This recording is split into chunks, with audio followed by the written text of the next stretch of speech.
Сустрэла ў гэтым жніўні сцвіга нас, адноўленай імкліваю вадою, дзе іл стаяў па костку ў прошлы раз, цяпер пясочак зачарпнеш нагою. І ціха пашаптаўшыся з вадой, замовіўшы сабе на год здароўя, мы па цячэнню з унучкаю маёй адправілі душы сваёй прыслоўі. Жаданні наша шпарка паплылі праз Прыпяць і праз Днепр з вадой жывою, каб у чорным моры, нібы караблі, стаць здзейсненнаю мараю адною. А потым вестка сумная прыйшла.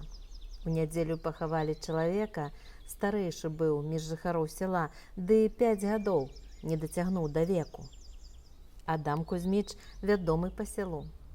Ім баразён пераарана столькі, што калі б усе іх выцягнуць в адну, хапіла б даўжыні і да дальняй зоркі. Ён працу так сялянскую любіў, і так ён да яе ён быў ахвочы, казаў, калі б у ілбе ліхтарык быў, то працаваў бы з радасцю і ўночы. І хоць не давучыўся ён вайну, а новую зямлю на памяць знаў.